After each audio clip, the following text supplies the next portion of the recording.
ভোররাত তখন ৩টা, চারদিকে শুনশান নীরবতা। তখন নেত্রকোনা ও বান্দরবানের বিভিন্ন এলাকায় তাণ্ডব চালায় দুর্বৃত্তরা। নেত্রকোনা সদর ও পূর্বদলা উপজেলার 4টি প্রাথমিক বিদ্যালয়, যা ভোটকেন্দ্র হিসেবে নির্ধারিত ছিল, সেখানে আগুন লাগিয়ে দেয়া হয়।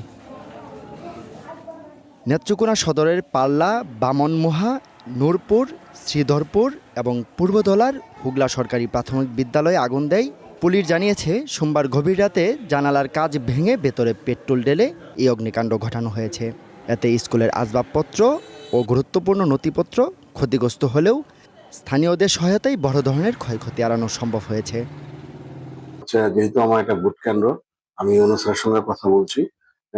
পরবর্তী সময়ে আবার যেগুলো সমস্যা হয়েছে আমার আগুন লাগাতে, এগুলো আবার সমস্যার সমাধান করে ভোট কেন্দ্র ভালোভাবে প্রস্তুত করার চেষ্টা করবো আর কি। অন্যদিকে বান্দরবান পৌরসভার হাফেজগোনা এলাকায় সোমবার গভীর রাতে বিএনপির একটি অস্থায়ী প্রচারণা কার্যালয়ে আগুন দেয় দুর্বৃত্তরা। স্থানীয়রা জানায়, কার্যালয়টি জ্বলতে দেখে তারা আগুন নেভানোর চেষ্টা করেন। সকালে ঘটনাস্থলে পুরানো সামিয়ানা ও ছড়িয়ে ছিটিয়ে থাকা চেয়ার দেখতে পায় পুলিশ। আর জনগণের আতঙ্কিত হওয়ার আসলে সেরকম কিছু নাই। যারা করে এগুলো তোরা করতে হবে, এইটা আমরা আইডেন্টিফাই করি, আইনের আওতায় নিয়ে আসবো তাদের। বাট মোটা দাগে আপনারা আইন শৃঙ্খলা বিষয় যেটা দেখেন যে এখানে ওরকম আতঙ্কিত হওয়ার মতো কোনো কিছু নাই। জনগণ আসবে, ভোট দেবে।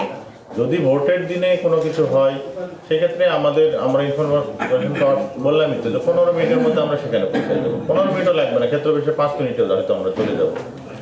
অতএব আমরা প্রস্তুত আছি সুষ্ঠু, সুন্দর এবং একটা উৎসবমুখর পরিবেশে ভোট করার জন্য। নির্বাচনের আগে এমন নাশকতার ঘটনায় সাধারণ মানুষের মধ্যে উদ্বেগ বাড়ছে। পরিস্থিতি নিয়ন্ত্রণে পুলিশি টহল আরও জোরদার করা হয়েছে। Zubair Ahmed, green news desk.